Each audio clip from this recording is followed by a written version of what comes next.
What's up, guys and gals? It's the Tyrant here. Welcome back to Exploring Halo, and today we're going to try something a little bit different. Some of you requested that instead of doing 5 separate videos a week, I combine them all into one. Obviously, this does give me less material to work with, so instead of doing 5 videos this week, I'm just going to do one for a fan favorite of Halo 2, Delta Halo. So, one thing that I have to give this mission a lot of credit for is just how open it is. If you see it, you can pretty much just go there, which is pretty awesome. The first thing I wanted to try via the Blue Trainer was just to see if it was possible to check out the rest of the mission from the get-go. How much of this mission is already loaded as soon as you start playing.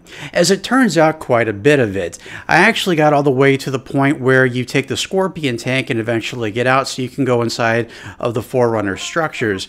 Now, obviously there's no enemies here and it doesn't look like all of the scenery is rendered yet, but at least the actual baseline for the area has been loaded. Now, what I couldn't find here was the Jackal Sniper area. I think that's an entire separate portion of the mission that does need to load on its own, but that's quite all right.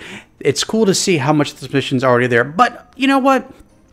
Let's look at the obvious one here. If you look out in the distance in the ocean, you can see 3 separate temples that you visit during the mission Regret. So I did want to see if we could actually go there. Again, using the Blue Trainer, I just went ahead and started walking towards it on thin air. Now, I also used assembly so that I could actually speed up the Master Chief's walking speed so that you're not sitting here for 10 minutes watching me go from one temple to the next. As it turns out, the temples are actually there, and they are solid objects. While they're not exactly fully loaded from the mission Regret, they're still there. You can still land on top of them, and you can explore them that way. There's nothing inside of them. They're completely hollow, but that was sort of expected. What's interesting to me is that it has basically a sizable portion of the next mission loaded. It does seem like both Delta Halo and Regret were supposed to be one mission, and I do find that to be pretty cool. But we're still not quite done yet. So I know some of you are probably asking, can I get to the Covenant ship from here? Can I get to the Covenant carrier? And the answer is no. That's definitely part of the skybox. But I did want to see if I could get a closer look at the Sentinel wall that we end up fighting in later on in the game. What I do learn here is, first of all, you can actually go all the way across this lake, and the other side is something that you can completely explore, which I thought was pretty freaking awesome. You can go pretty much anywhere you want to. You can go to any of the mountains. They're all there. It's not part of the scenery. It's not part of the skybox at all.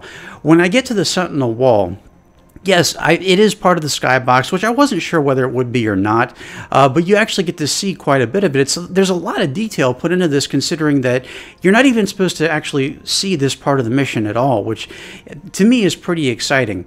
So yeah, so this is everything that you can explore. You can explore quite a bit of Regret. You can explore the temples to a certain degree, and you can go pretty much anywhere you want to with the right mod. So I was curious to see what you guys thought about this, and if you like the new format. I know this video isn't quite as long as maybe you would want it to be, but I honestly can't think of a lot to say about just going around and exploring Delta Halo, but it is pretty cool just to sit back and watch this and to know that you can actually go there. I tried doing this in a Banshee and it didn't work out quite as well, since I just basically swapped models with a Warthog, and that didn't work out since the game is not formatted that way. Maybe there's another way I can pull that off, but just doing this on my own, this is how much I could explore, and it is pretty awesome. I think it's pretty cool that you can see the holograms where the Prophet of Regret is supposed to be, and it's just his gravity thrown there. There's nothing else.